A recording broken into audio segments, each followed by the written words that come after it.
All right, I am R. Jacob Honeybrook. This is the Honeycuts, and we have a very special guest today. I feel like I always say that, but this time it is. I have known this guy for a while, really since I started promoting myself as an author. He was one of the first people I met, and we're still friends 2, 3 years later.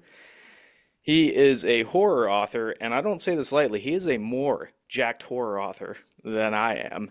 Mr. Guy Quintero, what's up, brother? Oh, thank you. I don't know if I'm more jacked. Now, you're pretty big, but you built like a linebacker. Oh, you Maybe flatter a me. little more defined. I don't know if I have the size, brother, but Oh thank you so man. much for having me. Oh well, thank you for coming on, man. How's everything going for you? Oh, pretty good. Been have a lot of projects happening right now. So I'm working on a serial killer novel. I'm Ooh, also working on a more occult Christian fantasy novel. It's going to be a little more family friendly compared to the stuff that I normally do. And I'm also working on the fourth installment of the Unholy Slaying Agency. nice, man. Yeah, and you bring up we'll get into all that. First of all, like you said, you are the author of the Unholy Slaying Agency series. Before we get into that, I want to talk a little bit about your background because you have a pretty interesting one. You were in the military overseas for 10 years as a reconnaissance soldier. I'm wondering if we could get some background on that. What made you join up? Where were you? What were you doing? Like, if you can give us some insight there. It was a blend of many factors, I think, that led me to my military career. Initially, my father was also in the Marine Corps for 26 years. I come from a long line of veterans. I'm a third generation war vet. So my father and his father fought, and on my mother's side as well, my mother's father was also a Korean War vet. So we have a long, distinguished history of service in the Quintero clan. So yeah, so it was kind of something I leaned towards because I grew up around it. I've seen it. It was something I was familiar with. The culture was not it's it wasn't that different for me to make that transition. And it seemed like something natural. But the major I would say the two major catalysts that really cemented my decision to go forward with a military career was uh we grew up during an age where testosterone and action movies and muscle was, and hence why we work out and write Oh yeah. awesome action stories. Um, but that was also that's what been ingrained in me for a very long time, and I don't think I'll ever be able to get rid of that. But then 9/11 happened, Mm, and when 9/11 happened, there was a fervor that wrapped the country up in a kind of a blind patriotic rage. I want to say, in hindsight, it was a little impetuous, but it was a lot impetuous. Excuse me. So I was caught up in it. I wanted to fight. I wanted to take on the terrorists, and so I joined the service. And I was initially in the Marine Corps. I have a really weird story. hmm. I don't talk too much about my career in that sense where I was in the Marine Corps at first, and then I was recruited by the Army. So I Okay. know it's kind of weird. So I was recruited by the Army, and then I did reconnaissance for the Army. So that was my pipeline there. Did 3 tours in Iraq, and I got a little tired of violence and explosions, and it's hard Sure. to believe, right? So got a little tired of the of also always being exhausted, always being stressed, Hmm. and a part of me started to lose my mer, for Right. lack of a better term. So I started losing my aggression, and I turned to Christianity and realized that I didn't want to live a violent lifestyle anymore, and I wanted to find a peace and do something that was more fulfilling than being a gunslinger my entire life. Hmm. Um, and in hindsight, it was a smart thing because now I'm old and broken down. I got As we both are. back problems. Yeah, I was doing squats the other day, brother, and my knees were just like, you should grab those wraps over there on the table. And I was like, yeah, you're right, knees. I should go grab those wraps before I end up regretting something. They were talking to you. Oh, they were talking. They snap, crackle, and pop. so, so yeah, then I'm glad I left, but there was a lot of wear and tear on my body. So I'm not sure. I had a 10-year career, Man. so, and it was a lot of wear and tear on my body. The 3 deployments, and my uncles were telling me because they were in Vietnam and they were Grenada, Vietnam, and all that stuff. And they were like, "Well, we deployed one time, and then after that, it was all voluntary after that. You were just going, 6 months back, 6 months out, 6 months back, 6 months out, and then my Wow. final tour was a whole year with an incredible group of individuals who I feel blessed to have known. They all the men that I served with in my unit, 710 Ghosts. They could all be action stars in their own right. They were incredible people. That's awesome. So, when I look back at some of the authors that I enjoy, like Hemingway always comes to mind. A lot of authors in the past had served in the military. And I think there's something to that, not just necessarily combat, but traveling and meeting people from all different walks of life. Something about that just makes for good storytelling. Wouldn't you say? Yeah, I think it definitely provided a lot of world experience, and it expanded my worldview, that which was I think was very important, because I was naive at first. Growing up on base and growing up in the son of a E8 E9, my family just distinguished military careers. All of them, all my uncles were hiring. I was very privileged, and I think it made me very naive, because living on base is like living in the suburbs but better. Hmm. And I know people are going to raise a brow like, what? It's the suburbs, but it's better. Why is it better? Because you are sectioned off from the world. Kids are completely safe. I mean, it's you can play outside and all night long, and you're fine. You have your own police force there that's constantly patrolling. It's just totally safe. They have their own schools there. It's just their churches. It's a very, very family oriented, sheltered community, and Hmm. I was privileged to live there. I look back on it now with a lot of admiration and nostalgia, because I was like, man, I grew up very well, Yeah, very well, no drama at all. Um, that always helps. yeah. So and then when I started seeing the world and started experiencing other world views, and then it really taught me a lot, especially learning other cultures. Hmm. It was a culture shock going to Okinawa, Japan, and it was Phew. a lot of. I love the Japanese people; they're amazing. The culture, the anime, the giant robots that I mean, I was in heaven there. Hmm. Okay, so being a big nerd, they love horror, they love all this stuff. So it was great. Being out there, being in Kuwait, being in Spain, being in Ireland, Germany, just the Horn of Africa. It was all amazing. It was Man, amazing experiences. you've seen it all. Anywhere you haven't been, or that you would want to Uh, go that you haven't? South America. I haven't been to Yeah. South America. Yeah, I would love to go see South America and experience the culture there. I have a lot of friends that are from Argentina, so they Mm. tell me all about it. The gauchos, the beef out there, and Hmm. I'm just kind of like, okay, well, I'm not really a big beef eater, but I kind of want to try it, because you got to experience a little bit of it, right? Sure. So I'm like, yeah, I really want to just see other cultures and experience it. But I'm Right. getting older now, so part of me is like, I get riled up and I'm like, yeah, I'm gonna go travel. But then I get up in the morning, I'm like, I just want a coffee and sit on my desk. Just want to chill a little bit. Yeah, I just want a coffee and sit on my desk. So I don't know. We'll see if I ever get around to seeing South Right. America. It's on the list. It's on the list. Yeah, yeah. So So, maybe a cruise. no, that's a good idea. I've never been on a cruise.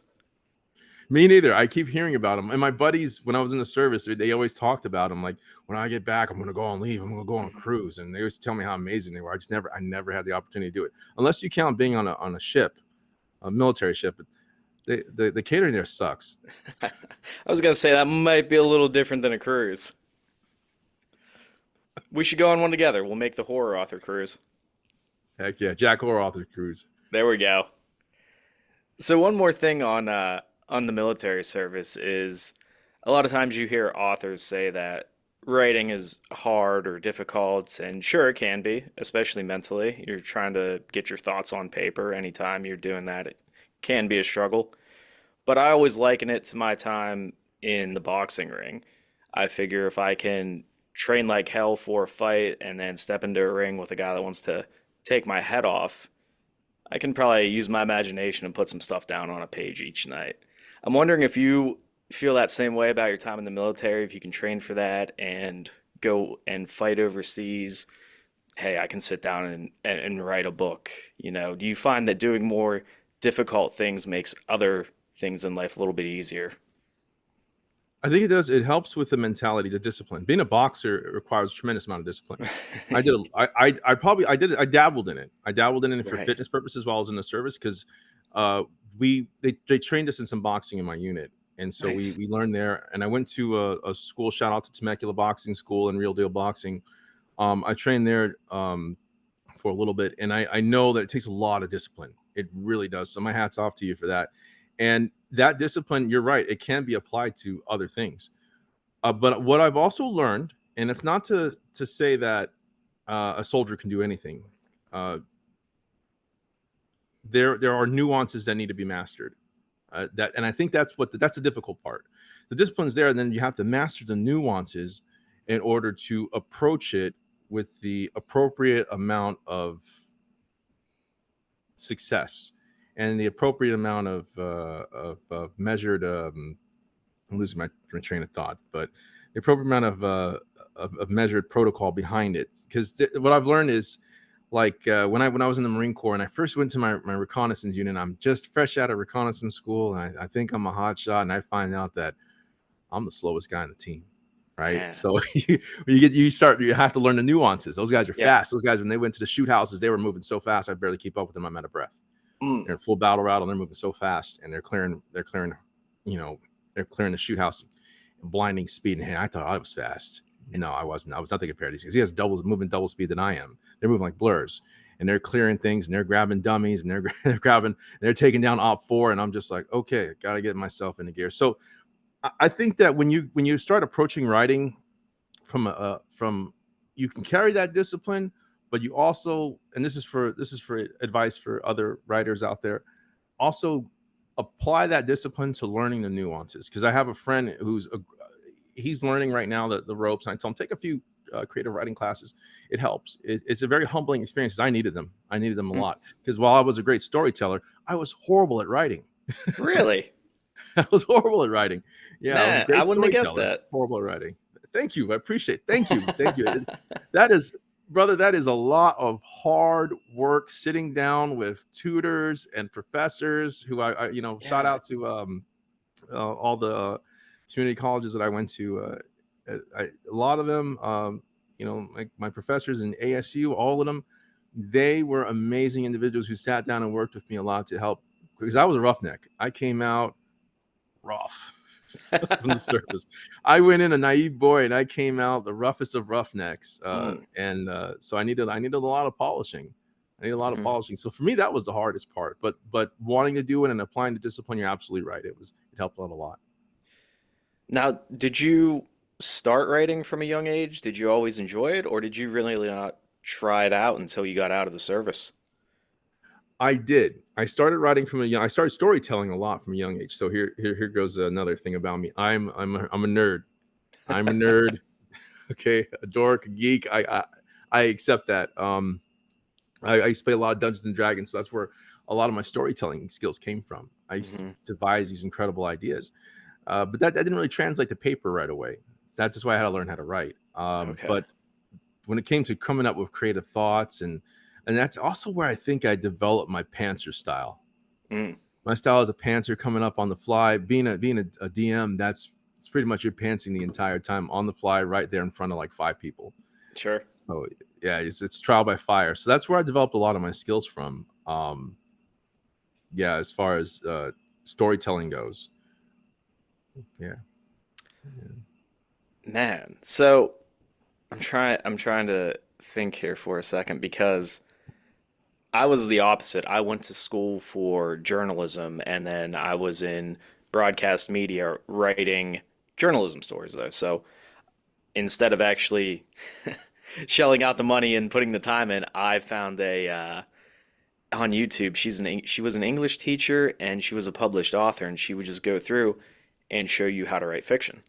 So I think it goes along with just being that lifelong learner too.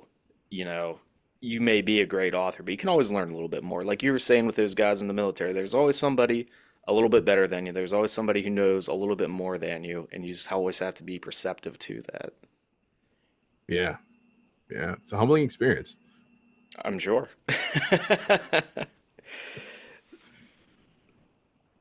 So You, on top of, just kind of getting out of the military, learning about creative writing more in that area, you're an independently published author, you're an indie author. Did you try to get like an agent or a publishing deal, or did you just say, I want to do this all on my own? How did you get into indie publishing or indie writing? I did. And for a short time, I was negotiating with one, and then he abruptly left the business. Mm, And this was, I was at my wits' end. And I finally had one that bit and was like, I love this. We're going to talk. And I didn't hear from him for like a month and a half. And I'm like, mm, okay, I understand the business moves slow.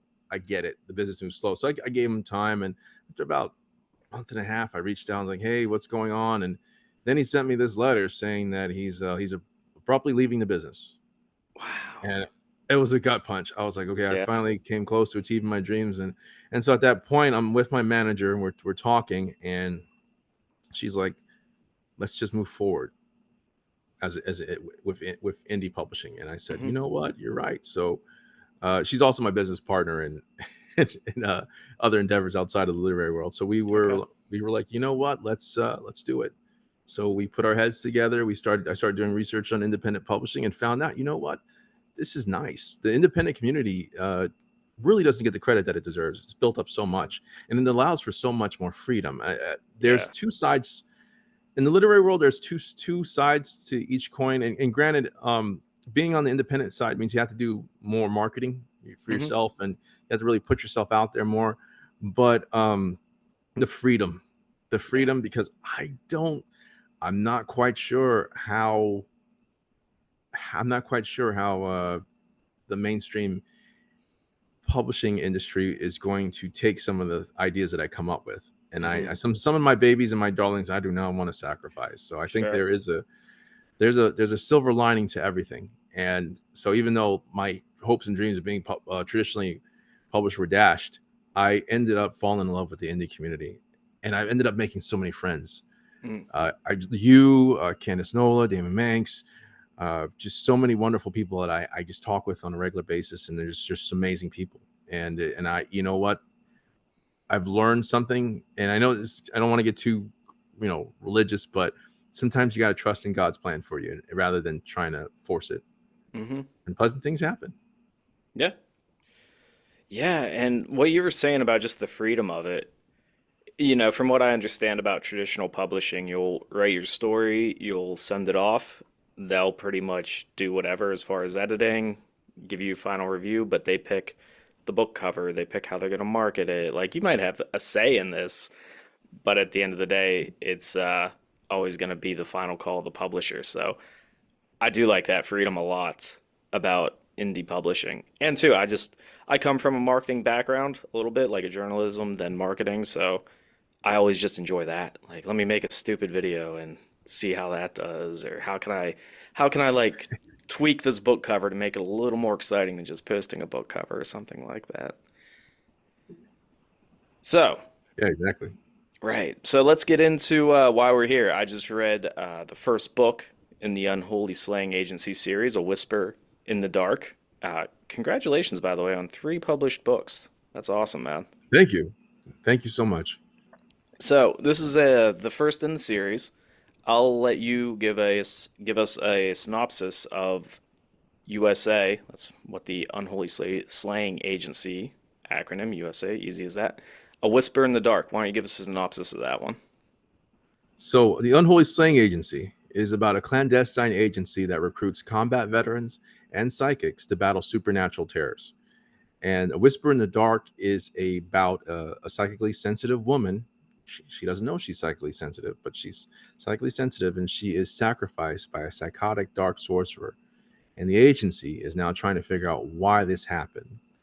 So the agency is augmented by an outfit of individuals known as the Squire Order, and they are psychics and mediums that basically support the agents in the field. And they advise, and they also provide spiritual support and things like that on the etheric layers. So they've caught wind that this woman's been sacrificed, and it's created a massive psychic wound in the etheric layers, and they're trying to figure out why this happened. And that begins the catalyst of why they start pursuing the main antagonist of A Whisper in the Dark, who is Edgewale. Yeah, that's one of the cool things about your writing is you delve into you were calling them the etheric layers. It delves into a little bit of religion. It dives into different mythology and folklore. Then it dives into the whole stuff with the government agencies and everything. So there's so much going on. It's you'd have to try not to be interested. Thank you, appreciate it. Yeah, I have a warped mind. I think we all have to have at least a little bit of a thing going on to write this stuff, so I get it. Yeah. So, I mean, where did you come up with this idea? A government agency that battles the supernatural. I mean, where do you get that from, or where did you pull from for that one? That's a good question. So I initially, this was a game that I created amongst my friends, a storytelling game. What? So yeah, when I was young, I was about 10, 11 years old when I initially devised this idea of creating, and then we would tell the storytelling game with dice, and we would talk about hunting werewolves and vampires and all of this Uh-huh. stuff, and then everybody get to choose what weapons they wanted to take, and then you'd pants.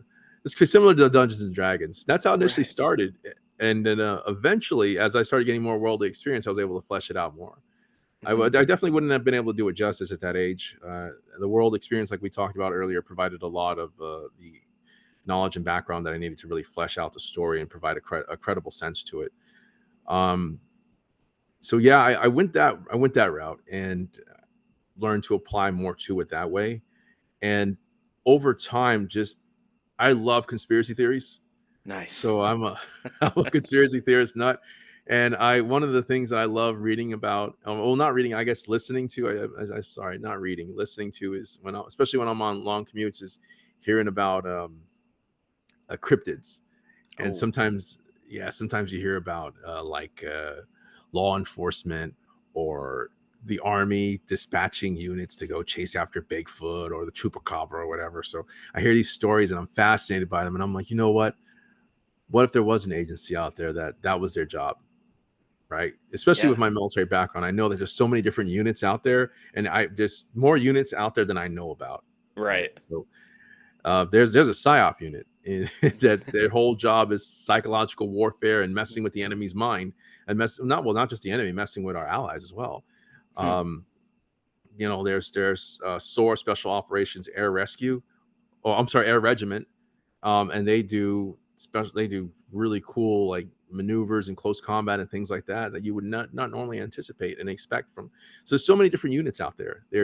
I mean, and there's 4 branches of service with multiple different units. So I wondered, what if what if there was a unit out there, a secret agency or unit that took care of these problems so that they wouldn't spill into the civilian world, so Hmm. that citizens wouldn't have to deal with a snarling werewolf or a Bigfoot snatching up a child while the family's camping. And Right. who goes after these guys, right? It's a So good yeah, question.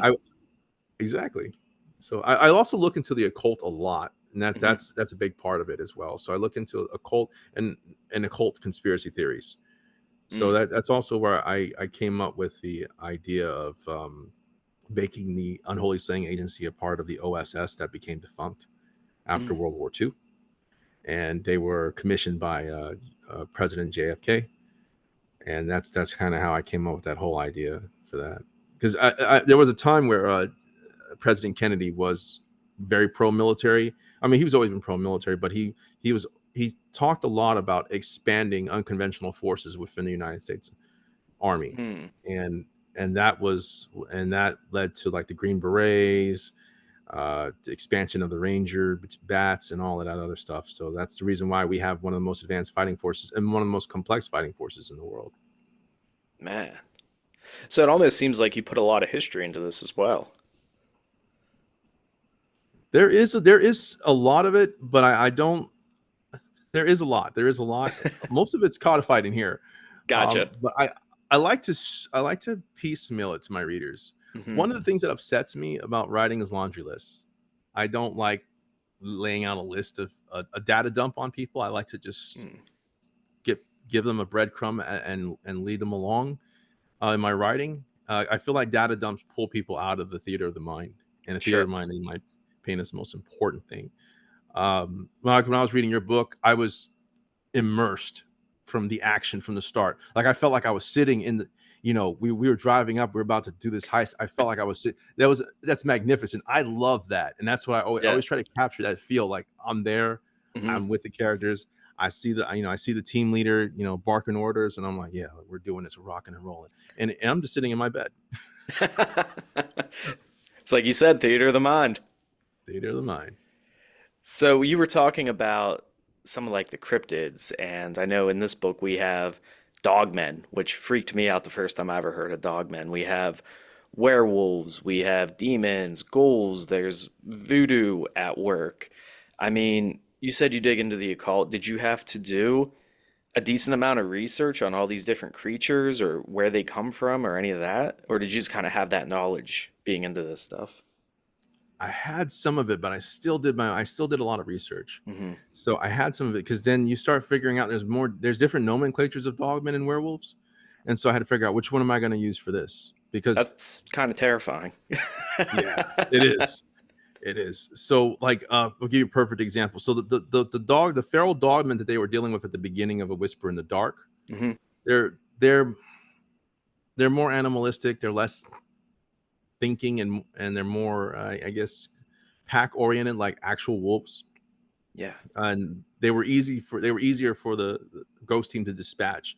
Whereas there's is another nomenclature of werewolf known as greater werewolf, and you're going to witness that in book 4, and that's Ooh. Ida Burgess, and she is an ancient. She looks like an old lady. She's dressed like a flapper. She's stuck in the in the Roaring Twenties. Um, and she's long lived because she's a werewolf, but she has a mental deterioration that's happening right now due to other issues. That's due to other issues. I don't want to ruin too much of it, but Hmm. so she's a greater werewolf. So when she transforms, she is much larger, meaner, and her regenerative factor is much higher than dealing with. So the agency really doesn't have a means to dispatch her. Right. They can hurt her and piss her off. They don't really have a means to dispatch her. The way they were able to bring her in before, well, I'm not going to ruin that, but so now you have to. Yeah, you're going to see two different types of werewolves in my series, and there's even Hmm. a third one which I'm thinking about applying in future installments, which is going to be the Skinwalker, Oh, yeah. the magical transformation rather than the the the genetic transformation. So Hmm. yeah.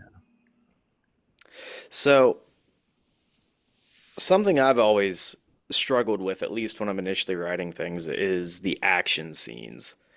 To me, I'm just like, man, I feel like I keep writing the same thing over and over again. Oh, he blew a zombie's head off. He blew a zombie's arm off, whatever.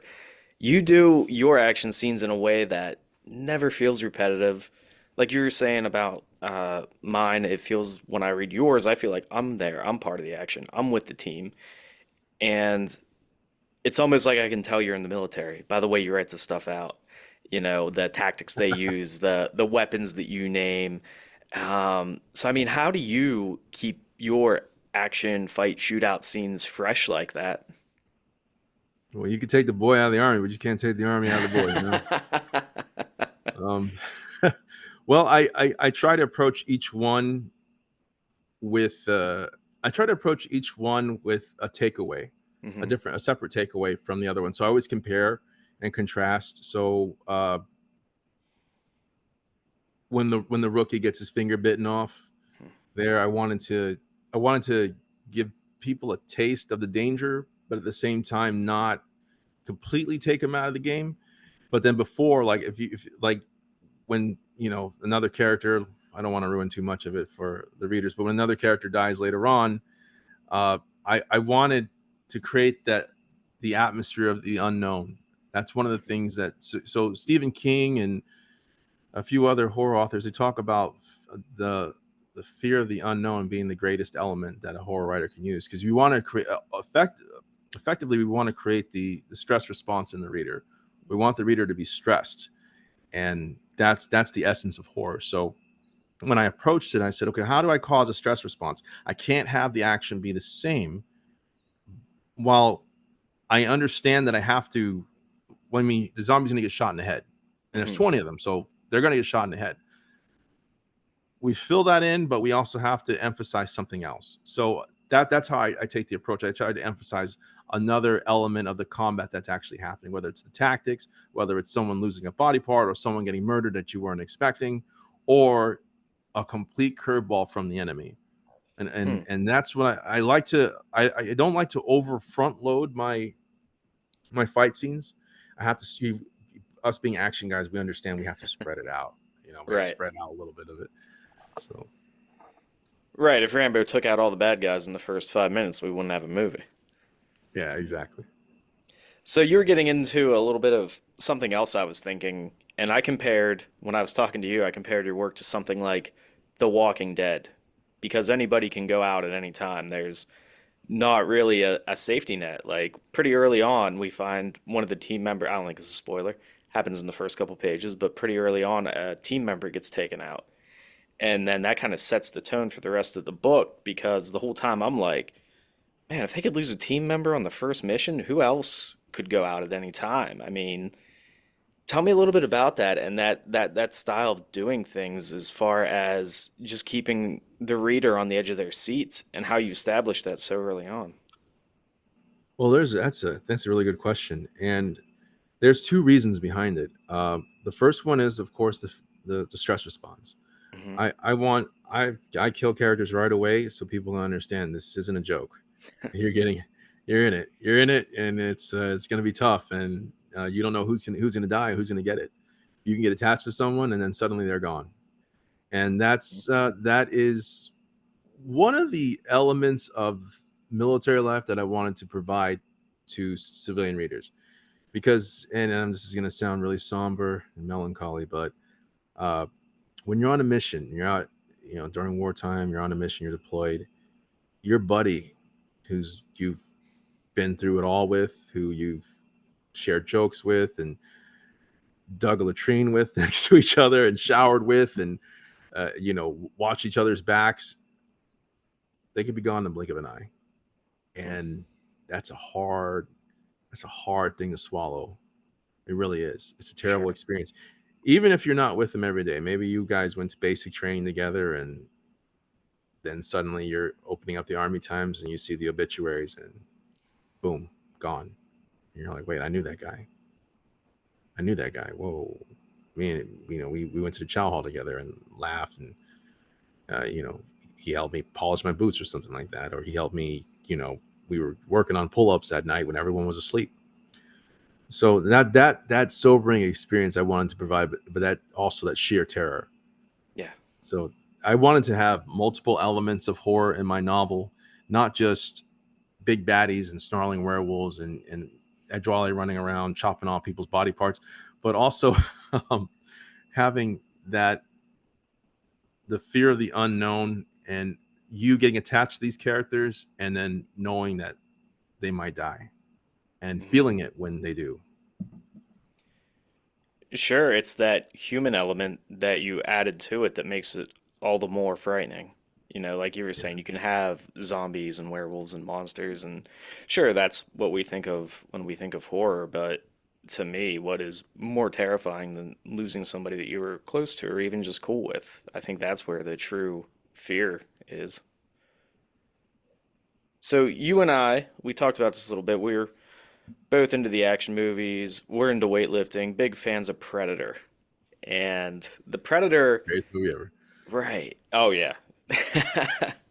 So the Predator, to me, I can't really think of a horror movie before it that put a monster or a horror villain up against guys who were equipped to handle it. You know, in the movie you have the Predator, the alien hunter, and then you have Arnold Schwarzenegger and his team of badasses who were all action stars at the time in this elite military unit. Um, we obviously have an affinity for that movie.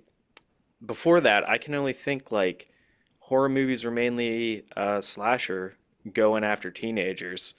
So my question for you is, do you like the horror that is more on an even playing field, kind of like Resident Evil, where you're following an elite SWAT team fighting zombies or Predator, or do you like more of the horror villain going after the defenseless people? Do you like a little even playing field, or do you just like people getting hunted down? Personally, I like the even playing field. Hmm. I like the even playing field because I think that it leads more to the element of surprise for the reader. Hmm. But there is a place for the the victim Sure. uh, and the slasher. I think I kind of mixed the two pretty well. But there is a there's definitely something horrifying, like what one of like harken back to Predator. Uh, Jesse Ventura is Navy SEAL wrestler, just complete and total Bravo Alpha. Is badass for military terminology. But there's there's Bill Duke, huge. You have Carl Weathers, Arnold Schwarzenegger, just amazing cast, just totally tough guys that probably beat me down in a bar fight. Both of Right? us. Yeah. So there's something very horrifying about seeing them stressed out. I think that's really what captures the essence of Predator, because we see them go in and they're rocking and rolling and Hmm. they're taking everybody out. I mean, there's Yeah. just such an they're taking everybody out. They got a complex ambush going. They're just tearing up, terrorists left and right. And then suddenly now we see the real antagonist show up, and it's like, whoa! And he takes him out in the blink of an eye. Hmm. And not only that, terrifies them. And you got Billy, talking like, we're all gonna die. So Shaven. yeah, yeah. So there's something horrifying about seeing that happen, because you're like, wow, if these guys are getting wrecked, and then now that I'm applying my, what would I do in this? Oh Hmm. no, I would get wrecked too. Yeah. Oh goodness, that's horrifying. So you create so many different characters, and they all come from different walks of life, different backgrounds. I mean, you have guys that are weapons experts, guys that are good with technology. I believe we call him the egghead. That's a term my dad loves.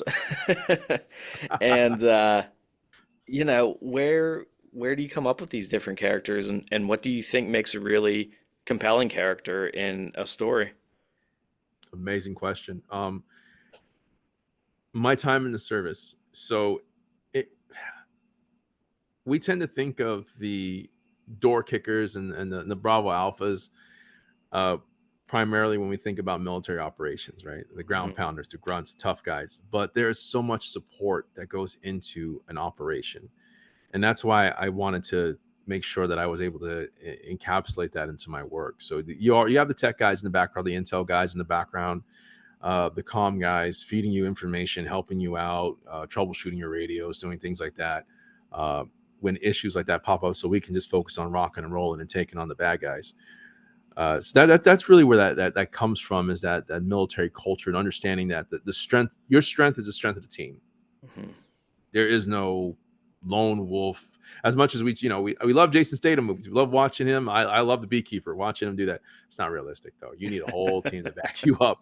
A whole team backs you up, and then that team has support detachments that backs up that element as well. So no Mhm. such thing as a lone wolf in real combat scenarios.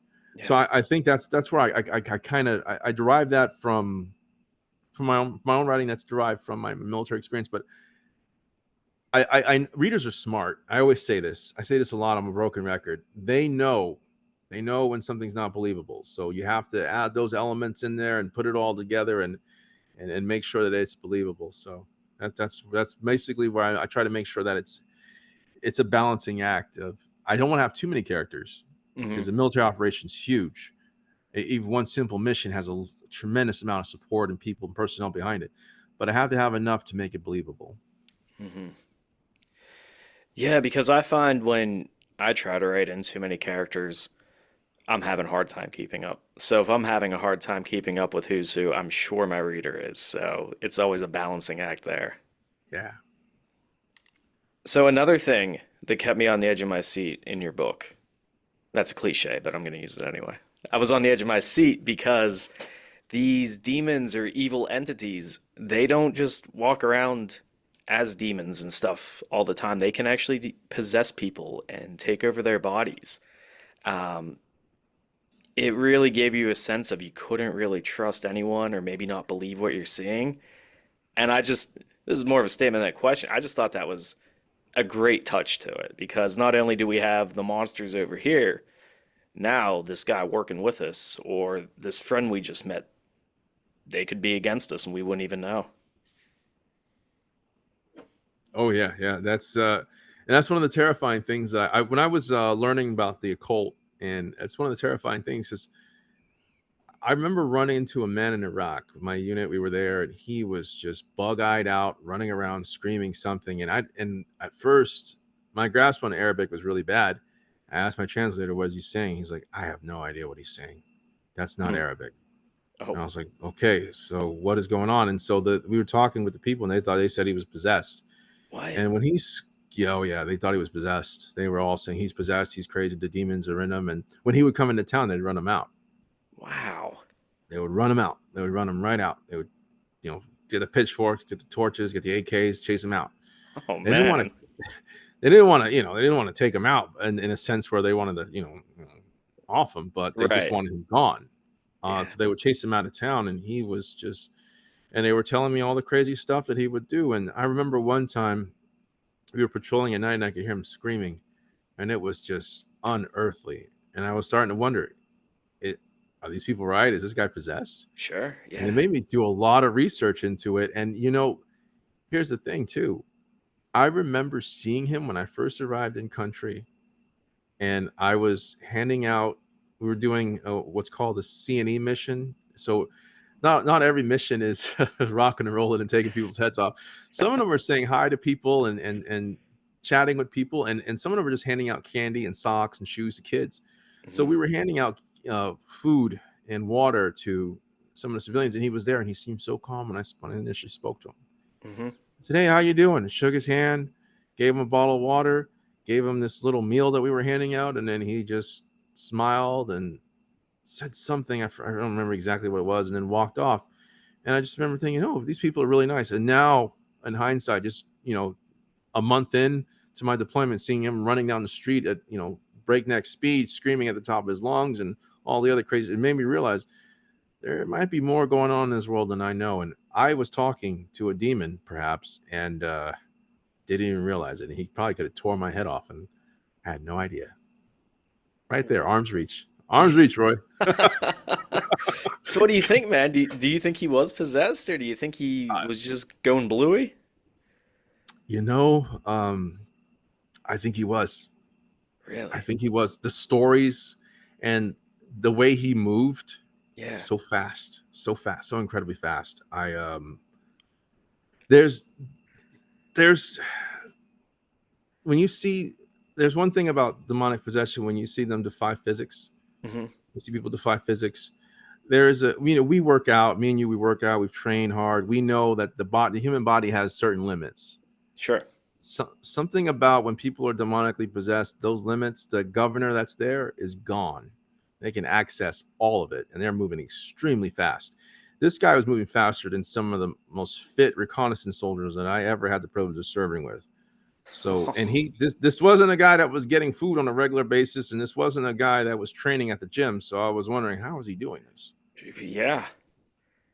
Wow. Perhaps I'm wrong. I hope I'm wrong, but for now, I'm just going to assume he was a demon, and the terrifying thing about that was he could probably have tore my head off my shoulders had he not been pleasant at that time, and I didn't even realize it. Well, you just gave me chills down my spine. That is wow. So going along those lines about demons and possession, we've talked before. I've heard you on other podcasts talking about religion and horror. And one thing that stood out to me on the one podcast I heard you on is you were talking about the Bible being the original horror novel because, or at least the original horror story, because there's so many different monsters and creatures, and it talks about scary stuff that's out there that can get you. I mean, my whole thing is I think of all this stuff, not only in religion, but like vampires from folklore or these other creatures from folklore that date back thousands of years. If all these stories and scary things have been going around for that long, there's got to be something to that, right? Oh yeah, I agree. There is something to it. I'm a firm believer in it. I I don't like to jump to the conclusion immediately. I like to look at the facts. I think some people they try to pull that trigger a little too quick.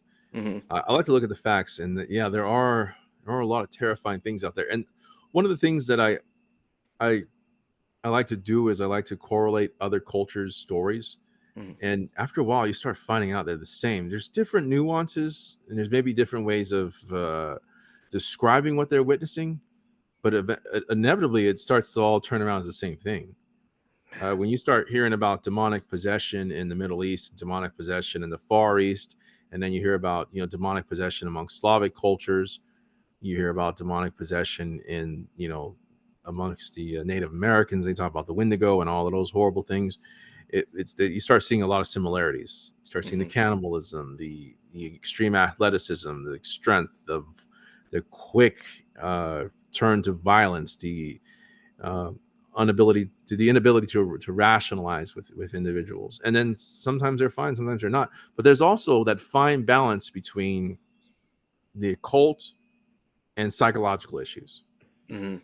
And how do you determine that? That's fair. Sometimes medicine might fix them, and that's probably all they need. Sometimes it could be a chemical imbalance. Sometimes it could be a dietary imbalance. So it's very difficult to diagnose it. Hmm. Yeah, and it's just wild how many cultures have their own versions of stuff, but like you were saying, when you look into it, it's not vastly different. Like I always think of vampires, that kind of seems like the Eastern European version of a demon, right? Demons feed on your life force, vampires feed on your blood, same kind of deal. So I always think of vampires as more demonic than any kind of guy up in a castle. You know what I mean? Yeah, yeah, it's crazy, and there's so many different types of vampires. Perfect Mm, example. In the Philippines, you have the aswang, the manananggal. yeah. Uh, Native Americans, I forgot the nomenclature for it, but they talk about a cannibalistic, vampiric, giant red-headed demon thing that was Man. running around just eating people and drinking their blood. And I'm like, whoa. So these different cultures separated by vast oceans, same Hmm. stories. Yeah. Got to be something there. Yeah, yeah. So, Whisper in the Dark. I also checked out your trailer for it. That was pretty awesome. You play the voodoo guy that's sacrificing people. I mean, how did that trailer come about? Like what went into making that? Like that was awesome. Well, thank you so much. Well, I'm blessed. I had a nice marketing budget when I initially started out. I poured a lot of money into it initially. I was like, you know what, we're gonna go all in. So I we manager we reached out to Star Fox Media. It was a local production company here in San Diego.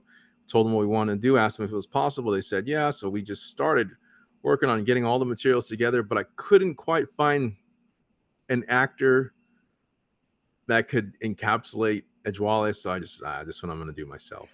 So yeah, and I had a lot of fun. It was a lot of fun. Shout out to Nichelle. Shout out to Jeff. They were amazing at helping to put this all together as far as those trailers go. It Mhm. was so much fun, and I really wanted to bring something to life for my readers to see and Mhm. really get immersed into the world. Yeah, good call, man. So I want to go back to something else you said about A Whisper in the Dark. You were saying that yes, we have the agency that's there and they're slaying the monsters, but we also have more of that almost like slasher saw kind of deal where I'm gonna try to say his name. Was it Eluwai? The voodoo Oh, guy's name? Edgewale, Edgewale, that's it. I, Edgewale. yeah, I would read it and I'm like, I think I'm saying that right.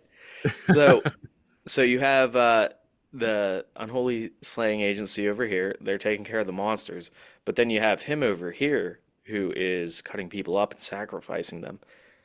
I gotta say, I did not expect that part of him sacrificing people. I thought those made for some of the most disturbing parts in the book. Well, thank you. Yeah, I really wanted to show people what they were dealing with.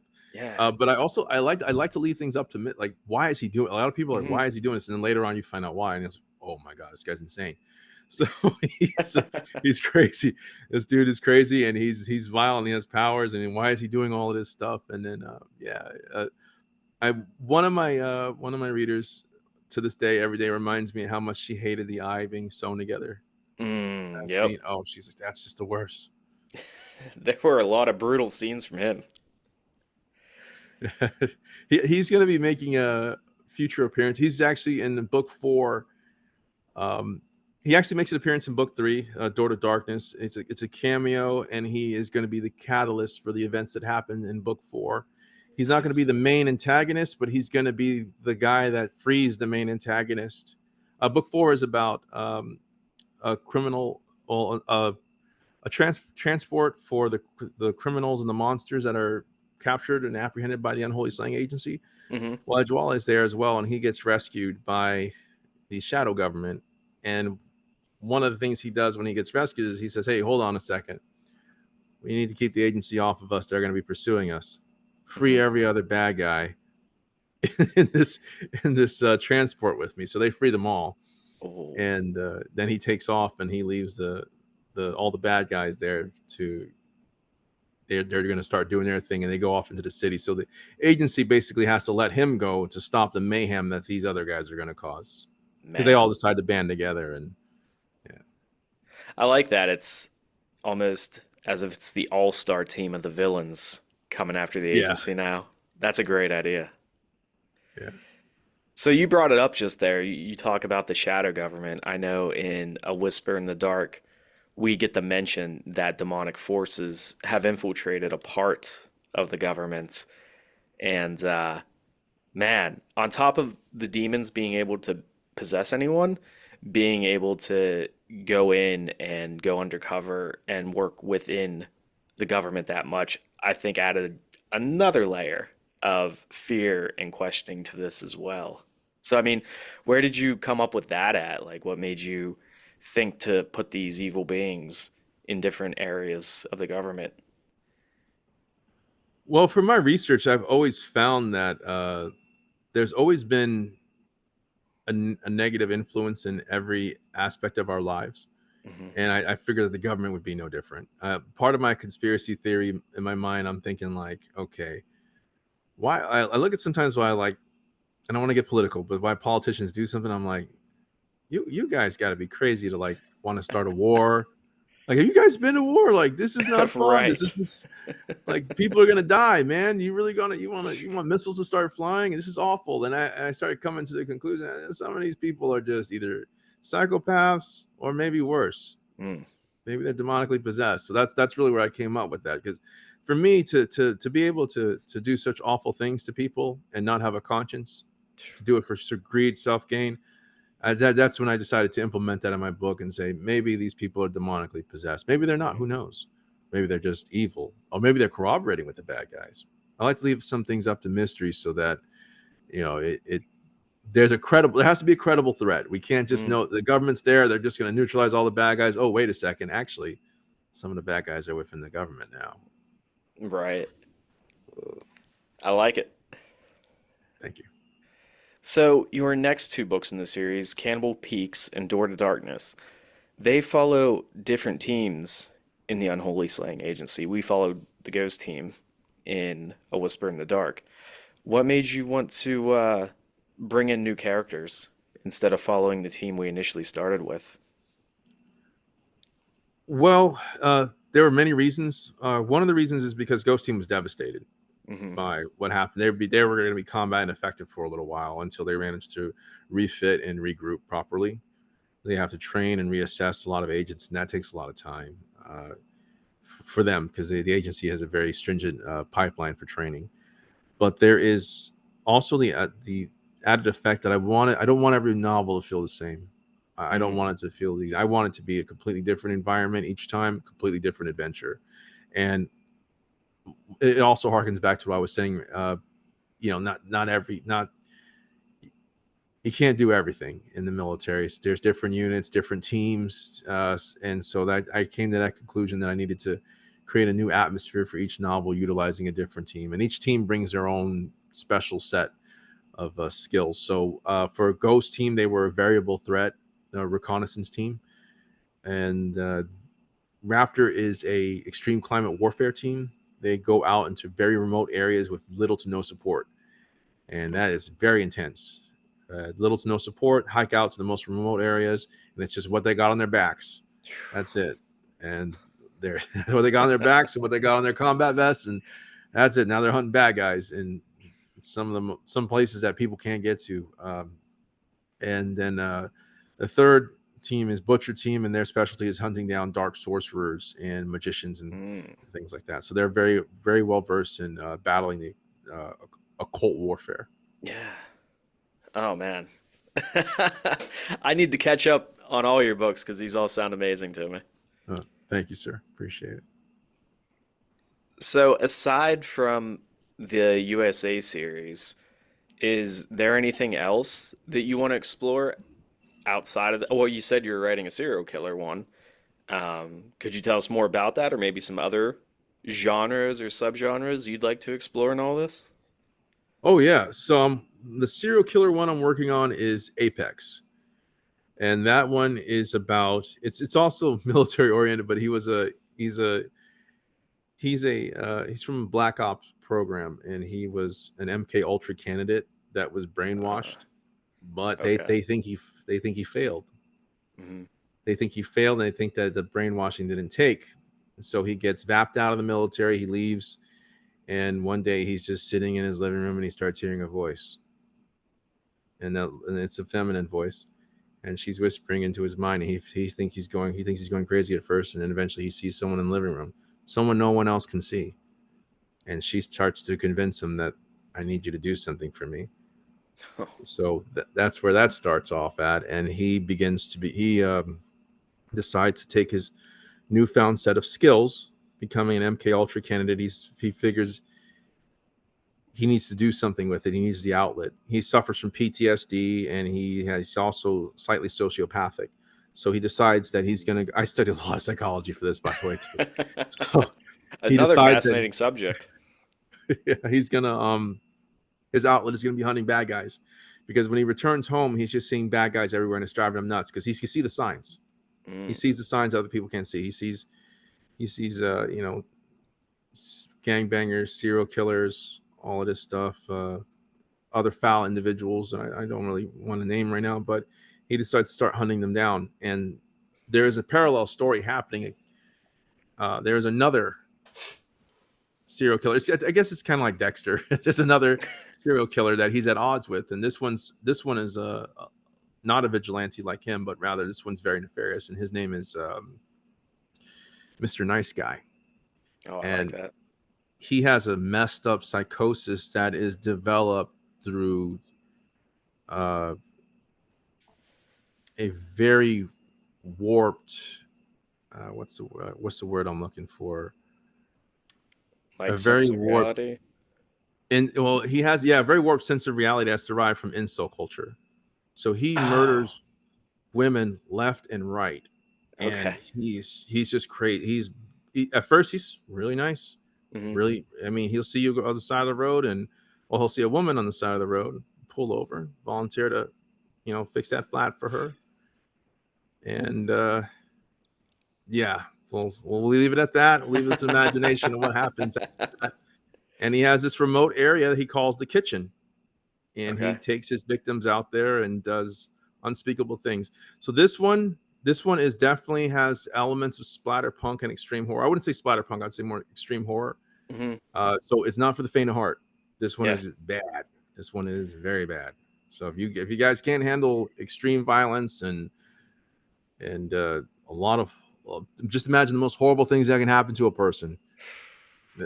Yeah, this is very, very dark extreme horror. And my other novel is completely different. my other novel, my other novel I'm working on is about the three wise men Oh, and their okay. journey. Their journey. So it's completely different. This is a family-oriented Christian novel. Com- Oh, dude, that's awesome. Thank you. So yeah, completely different, completely radical end of the spectrum right there. This is Guy Quintero. He put out a nice Three Wise Men book. Just don't read anything else. Don't look into it too much, right? Right. I can see Uh, some happy Christian family like, oh, I wonder what else this guy's come out with, and then oh goodness. Oh man, I think there must be something going around because I'm working on two manuscripts as well, and they have both just turned out so nihilistic and dark. I'm like, what is happening? So I think there's something in the air that us writers are breathing in right now. It's an interesting Sounds time. maybe the water. Who knows? Yeah, that could be. Yeah, I don't drink it out of a filter. I'm straight from the spigot. So what's one thing that you would want people to know about you or your writing? You know, one thing you would want somebody to take away from all this about Guy Quintero or your writing. Or both. Give me one of both. Well, my main takeaway would be that I'm here to entertain. I am Mm, here to entertain. That is my first and foremost goal. I love it. I love what I do. I feel like I'm living a blessed and privileged life right now because I get to do this. I get to make awesome friends, and yeah, I'm chatting with you right now about my mm, work, and I just feel so privileged right now. So that's the main takeaway. Thank you all. I appreciate every reader that comes through. There's so many. I fall behind on my messages. I really apologize for that. There's just so many I have to keep up with, and but just thank you all so much, and that's the main takeaway. Is I'm very grateful to be here. right on, man. There's something what you said too about being an entertainer. That's how I've always looked at this as well. I know a lot of like pro wrestlers or musicians, like, we're not entertainers, we're musicians. We're not entertainers, we're professional wrestlers. Like, authors, we're not entertainers, we're writers. Like, it's a form of entertainment. That's all it is. Yeah, Like, have fun with it. yeah, exactly. So what advice do you have? I always like to ask this question. What advice would you give somebody who wants to start out writing, maybe is writing but needs some help getting to the next level? What would you say to like a young protege who came to you, Guy, please help me out on this writing journey? What can you tell me? I have two things I want to cover. The first one would be when I first arrived on the scene myself. I spoke with Aaron Boegard and I spoke with Eric LaRocca. Great Okay. guys, and they gave me this advice in passing, and they said, "Focus on your writing. Focus on your writing." And I am so thankful that I listened to them and I took that advice. And the reason why is because there's a lot of drama and a lot of other things that can distract you in the community. Stay Hmm. focused on your writing and get your work out there. That is the main that is the main thing I want to advise young writers to do. Don't get so caught up also in trying to be like the next person. Be yourself. Only you can tell your story. It's not a competition. There's this weird vibe I get sometimes from people. They think it's a competition. I can't tell. I can't tell anyone else's story but my own. Yeah. That's it. So I can tell and don't get caught up. There's a million vampire stories out there, but you have to tell your vampire story. Hmm. There's a million military stories out there. You have to tell yours. So that's my advice as far as young writers first starting out. Just focus on yourself. Don't worry about competition because it's not a competition. And when you can, spread some brotherly cheer to your fellow authors. I try to help others out as much as possible. Share their work, even if I can't read it, I'll share it. I'm so bogged down with my own life and all this other stuff, but I like to share, show support. Hey, put it in the stories, and the algorithm will show some love to both of you actually. So, and then my other advice is uh, is uh, is try to try to be yourself. A lot of people out there, I know it sounds cliche. It sounds so cliche. A lot of people out there are just they're trying to chase after the next big hit. I felt a few of them talking about I want to write this because I think it's going to be a hit, and I would say take baby steps, be yourself. If you love what you do, the readers are going to love what you do, and if you apply yourself to it, you put your heart into it, they're going to love it, they're going to embrace it, and then you'll have a hit on your hands. I didn't get my I had a I had a very fortunate career so far, and I just started. I've only 3 books in, uh, but my third book finally reached #2 for military thrillers worldwide on Ingham Sparks Nice. distribution. very proud of that. I'm very proud. That's the first time I Yeah, right cracked on. top 10. And while I've been doing great, I've never had that kind of push out the gate like that. And I'm so Yeah. proud of that accomplishment. So give it time. Nothing happens overnight. This industry is slow, and remember to have fun with it. Very solid advice.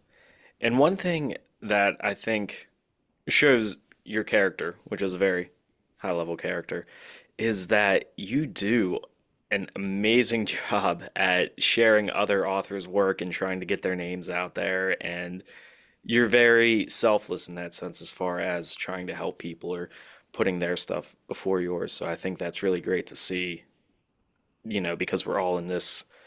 crazy author world. So to see somebody like you out there is like a beacon of, hey, I'm here to help you out. I'm here to help you promote your stuff is awesome to see. Thank you so much. Yeah, the community is. There's a saying, or the rising tide lifts all ships. Mm, Very true. yes, it is. Well, anything else you want to discuss? Anything I might have missed on Whisper in the Dark or USA or anything about your writing? Well, I have a Discord. It's open. You can come check me out. Um, it's the oh goodness, I It just come always check me out happens at today. this time, doesn't Yeah, it? it's apologize. And on my Instagram, I'm always available. I might not get to you right away, but for people who love to chat about my work and or the occult, I'm people just want to talk about ghosts and stuff, and I'm always willing to listen to Yeah. that. Um, my door is always open to my readers. That's the one takeaway I would like people to know. So my door is always open to my readers. Might not get back to you right away. I want to emphasize that one more time, but I will get back to you eventually. So and thank you all so much for just the wonderful support I've had, and just I feel so blessed every day. I wake up, I check my Instagram, and just see so many well wishers and hey, I read your book, and just I feel so blessed. And thank you all so much because that it wouldn't have been possible without awesome people like you, Roy, without all my friends, all my readers. I just feel so blessed. Thank you.